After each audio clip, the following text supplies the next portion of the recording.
अमित शाह के 2017 की रणनीति पर बीजेपी इस फॉर्मूले के जरिए मिशन 2022 पते की तैयारी में योगी मंत्रिमंडल विस्तार और 4 विधान परिषद सदस्यों के नाम और जातियों के सामने आने के बाद ये साफ हो गया है कि बीजेपी अमित शाह के 2017 की रणनीति की राह पर है।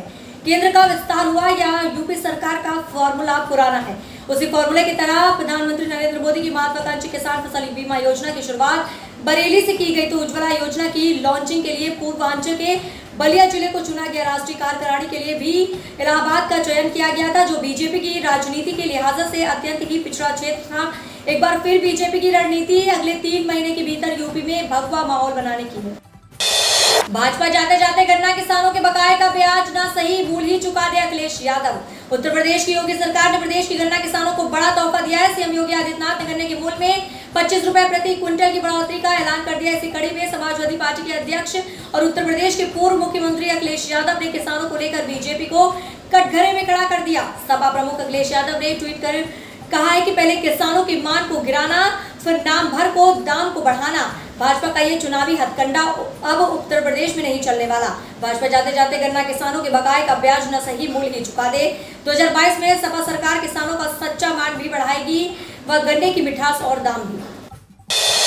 आपने जारी की संभावित 70 उम्मीदवारों की दूसरी लिस्ट। यूपी विधानसभा चुनाव 2022 के मद्देनजर आम आदमी पार्टी ने आज यानी रविवार को 70 संभावित उम्मीदवारों की दूसरी लिस्ट जारी कर दी है। आपको बता दें कि इससे पहले आम आदमी पार्टी ने संभावित 100 उम्मीदवारों की लिस्ट जारी की थी। पहली लिस्ट में कई ऐसे उम्मीदवारों के भी नाम थे जो कांग्रेस छोड़कर आप में शामिल हुए थे। रविवार को जारी की गई दूसरी लिस्ट में आपने समाज के सभी समीकरणों को साधने की कोशिश की है।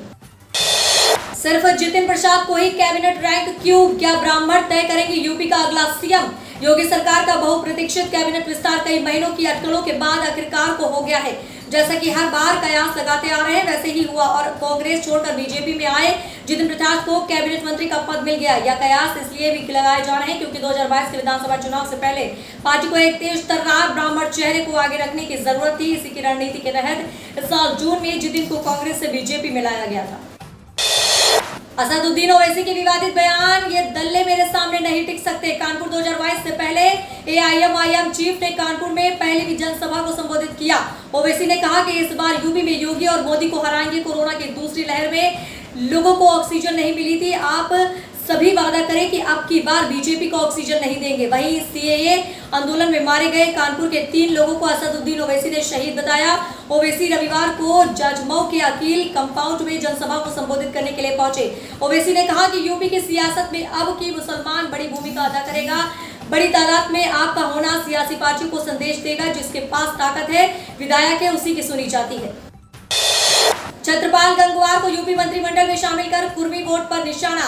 बाहेड़ी से भाजपा विधायक छत्रपाल गंगवार यूपी मंत्रिमंडल में शामिल हो गए। हाईकमान से संकेत मिलने के बाद लखनऊ के लिए छत्रपाल पहले ही रवाना हो गए थे। माना जा रहा है कि विधायक छत्रपाल के मंत्री बनने से कुर्मी वोट पर भाजपा की पकड़ और मजबूत होगी और पूर्व केंद्रीय मंत्री संतोष गंगवार के विकल्प के रूप में भी वे साबित हो सकते हैं। छत्रपाल बहेड़ी क्षेत्र से दूसरी बार विधायक चुने गए हैं। उन्होंने अपने जीवन की शुरुआत एक शिक्षक के रूप में की थी।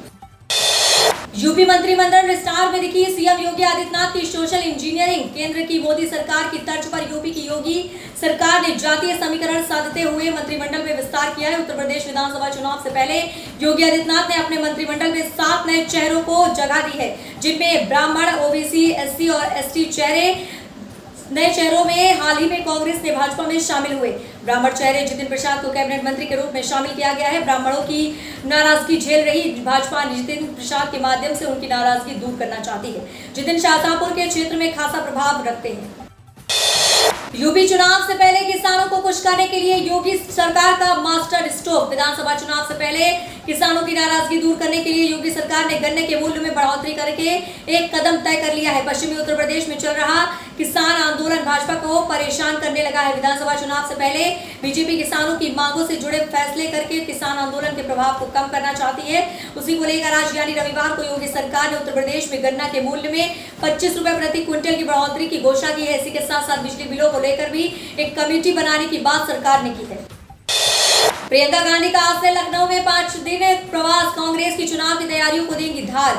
उत्तर प्रदेश में कांग्रेस को पुराना मुकाम दिलाने की खातिर बड़े अभियान में लगी पार्टी की राष्ट्रीय महासचिव प्रियंका गांधी वोडा करीब 2 हफ्ते से अंतराल पर सोमवार को फिर लखनऊ आ रही। लखनऊ में इस बार प्रियंका गांधी की प्रवास 5 दिन का होगा। प्रियंका गांधी सोमवार को शाम 4 बजे लखनऊ पहुंचेंगी। वही एयरपोर्ट से सीधे कॉल हाउस जाएंगी। कॉल हाउस के बाद से फिर पार्टी कार्यालय आएंगी। वह सोमवार को ही काम शुरू कर देंगी। पार्टी कार्यालय में पदाधिकारियों के साथ बैठक कर अब तक के काम का जायजा लेंगी। इसी के साथ 2022 के चुनाव की तैयारियों का जायजा लेंगी। राष्ट्रीय महासचिव का बयान, लखनऊ को चमकाने में बसपा का बड़ा योगदान। बहुजन समाज पार्टी के राष्ट्रीय महासचिव सतीश चंद्र मिश्रा ने रविवार को अपने पार्टी कार्यालय पर यादव व पाल समाज के लोगों को बसपा की सदस्यता दिलाई। इसके बाद सतीश मिश्रा ने कहा कि इन दिनों समाज में बसपा का हमेशा साथ दिया है। 2022 में बहुजन समाज पार्टी की सरकार फिर से सत्ता में जरूर आएगी। बसपा सरकार में हर वक्त काम किया जाएगा जिससे लोगों को मदद होगी। बसपा का हमेशा से उद्देश्य रहा है समाज का विकास करना। बसपा कागजों पर नहीं, जमीनी हकीकत पर कार्य करती है।